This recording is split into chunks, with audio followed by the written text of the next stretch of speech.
자, 영독 3강의 12번 들어가도록 하겠습니다. 자, 오늘 쌤이 목표로 한 마지막 질문입니다. 4개씩 이렇게 끊어서 하려고. 자, 현관펜 쳐주시고.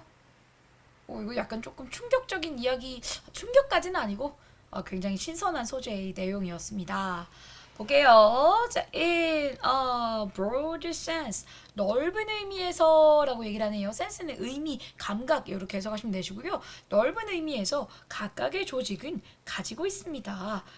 근데 가지고 있는 게 아니고 has monetized 라고 얘기를 하고 있네요. 자, 이 단어는 무슨 뜻이냐면 수익화하다라는 뜻입니다.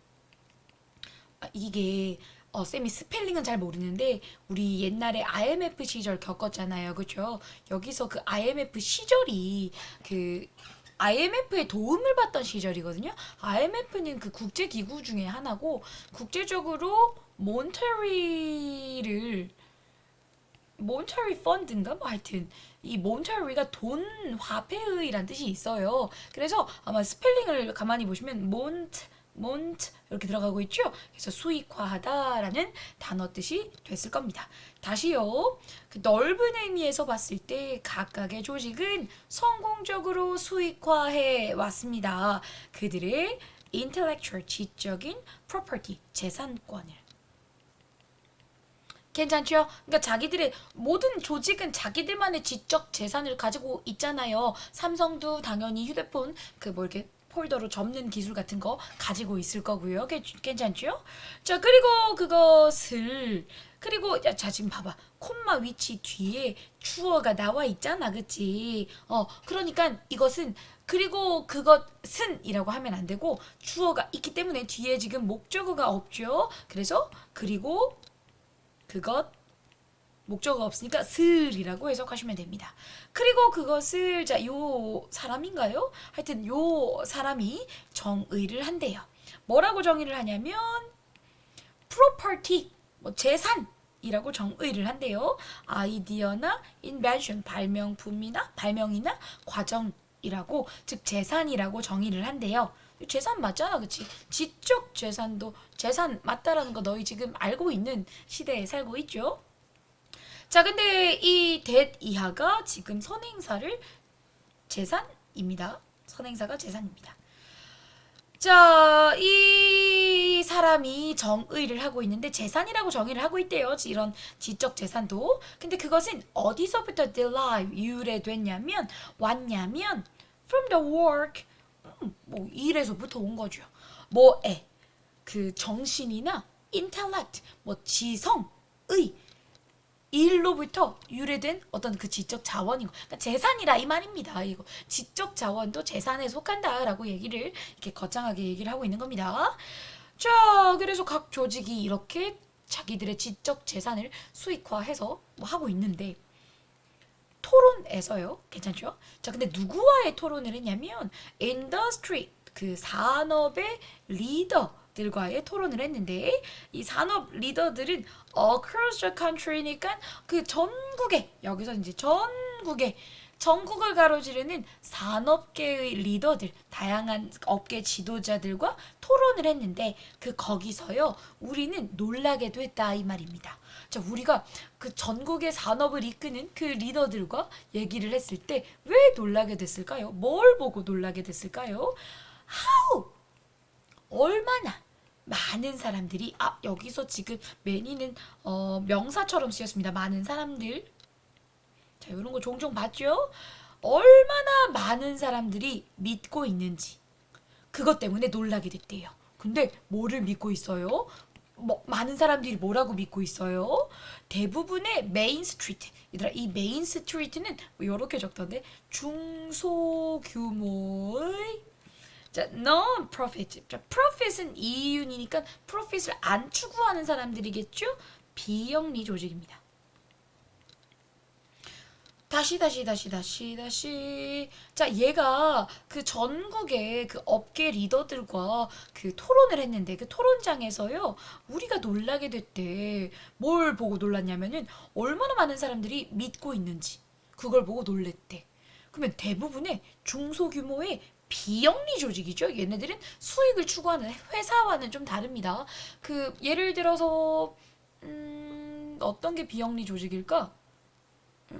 뭐 위안부 조직 뭔지 알죠? 위안부 피해자를 입었던 그 사람들도 사실은 비영리 조직이잖아, 그치? 근데 거기에 그 비영리 조직인데 그 수장이 돈을 하도 많이 해먹어가지고 깜빡하죠. 네, 아무튼 비영리 조직, 그 중소규모의 비영리 조직이 많은 IP를 실제로 가지고 있지 않아서 놀라게 됐다 이 말입니다.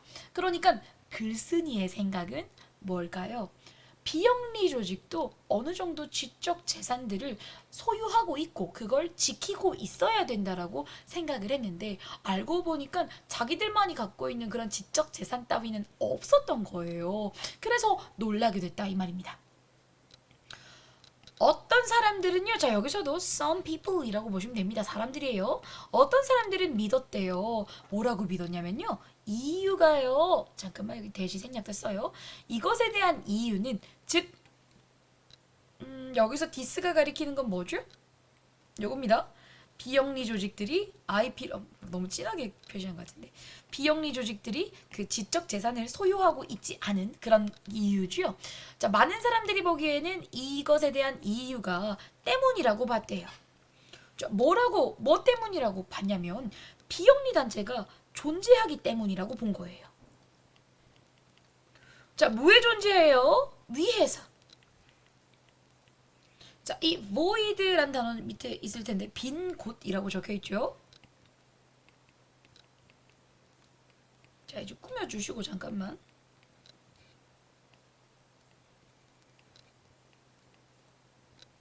다시 한번 3번 문장 들어가 볼게요. 자, 글쓴이는 비영리 조직들이 자기들만의 지적 재산이 없는 거 보고 놀랐잖아. 그래서 그 이유가 뭘지 생각해 보고 있는 겁니다. 어떤 사람들은 생각을 했대요. 그 이유가 때문이라고 본 겁니다.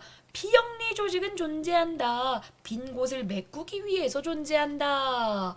근데 어떤 빈 곳이냐면 정부와 private sector이니까 그 사적인 민간의, 적어줄게, 민간의 영역, 즉 사기업이죠.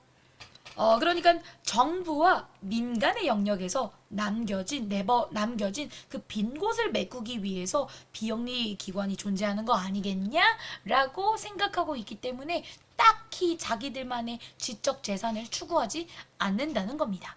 됐죠? 그리고 그들은요,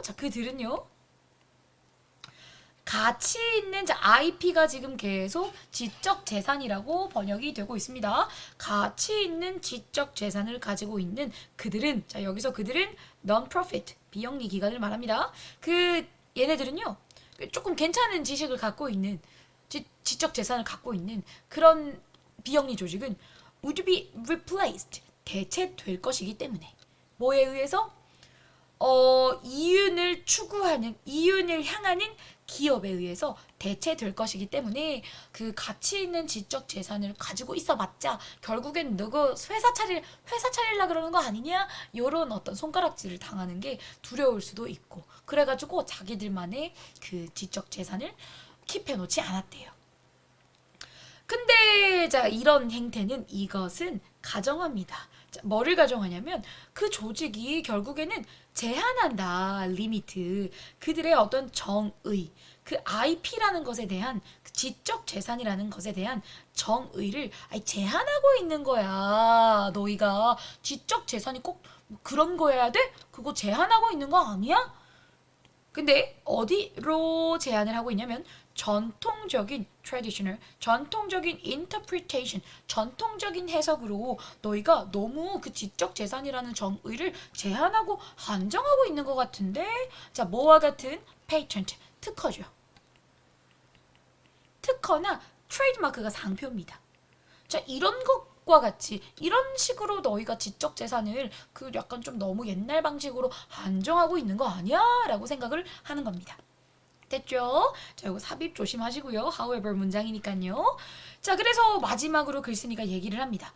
우리가 그것을 broaden, broad는 broad 자체가 넓은이고요. en 붙여서 동사가 된 겁니다.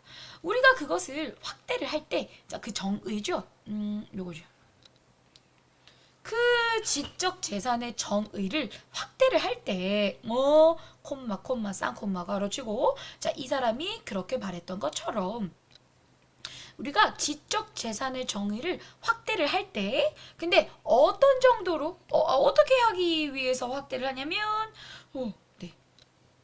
이렇게 괄호 쳐봐. 여기서, 여기가 이제 주어 동사입니다. 다시. 자, 그래서 이 사람이 말했던 것처럼 우리는 지적 재산의 정의를 좀 넓혀야 돼. 그래서 그렇게 넓힐 때, 근데 뭐 하도록 넓혀요? 포함시키도록. 아이디어나 어떤 프로세스, 과정, 절차 같은 것도 그 지적 재산에 속하는 거야. 방식. 예를 들어서, 얘들아, 은갈치 쌤이 시험 대비를 해나가는 절차 같은 거 있죠. 처음에 이거 시켰다가 이런 절차도 지적 재산이 될 수 있잖아요. 그렇죠? 노하우 같은 느낌이니까. 그래서 아이디어나 그 과정을 포함하게끔 우리가 그 지적 재산의 정의를 넓힐 때 그때 우리가 시작할 수 있습니다. 보기 시작할 수 있습니다. 그 수많은 기회를 보기 시작할 수 있습니다. 자, 근데 누가 뭐 할 기회예요? 자, 지금 투부정사의 의미상 주어 나왔죠? 비영리 기관이 to get paid. 그들의 비밀 소스에 대해서 돈을 받을 기회를 볼 수 있다 이겁니다. 그러니까 글쓴이는 기본적으로 비영리 조직도 뭐 상표나 특허가 아니라 아이디어나 프로세스적인 접근에서 봤을 때는 그 지적 재산에 대한 어떤 수익성을 창출할 수 있는 기회가 있다라고 보는 겁니다. 얘들아, 기관이 운영이 되려 그러면 돈이 어느 정도 있어야 돼요. 맞죠? 그 정부 돈만 받아가지고 어떻게 그 기관이 그 비영리적 목적을 수행하겠습니까? 그렇죠? 그래서 얘네들도 나름대로는 그 지적 재산을 어느 정도 수익화 시켜가지고 돈을 조금 벌어야 된다. 그래야 기관의 운영이 차질이 없다라고 보는 게 이 글의 내용입니다. 됐죠? 자, 근데 여기 쌤이 빼기 쌍빼기 중간에 날렸죠? 뭐 어떤 것이든 기관이 보고 있는 자, 근데 잠깐만. 요렇게 가르치고, 요렇게 가르치고, 지금 관계대명사, 요렇게 두 번 수식을 받고 있습니다. 어떤 것이든, 그 조직이 how to do, 뭐 어떻게 하는 방식이라고 알고 있는 어떤 것이든, 아니면 다른 사람들이 가치 있게 여기는 어떤 것이든 모두 이런 아이디어나 이런 것들도 다 우리가 지적 재산이라는 범주에 속할 수 있으니 그것을 통해서 우리가 자기의 비법에 대해서 돈 받을 수 있는 구멍을 좀 만들어주자 라는 얘기입니다. 자, 그러면 답을 한번 골라볼까요? 네, 답을 골라보세요. 1, 2, 3. 정답은 네, 요거죠. 아까 몬타리, 아까 내가 말했던 건데 IMF 할 때 그 IMF에서 M이 몬타리라고 했죠. 그 돈의 compensation 보상이죠. 그들의 지적 자산에 대해서 돈적인 보상을 좀 얻게끔 해주자. 요게 이 글 전체의 내용이었습니다. 자, 그러면 간단하게 정리를 한번 해보겠습니다. 비영리 단체의 지적 재산. 이것도 역시 수익성을 창출할 수 있다 이겁니다. 자, 예를 들어서 아이디어라든지 아니면 프로세스라든지 이런 것들을 가지고 우리가 이제 돈을 좀 벌 수 있는 구조를 만들 수 있지 않을까 하는 생각입니다. 네, 여기까지 했고요. 고생하셨습니다.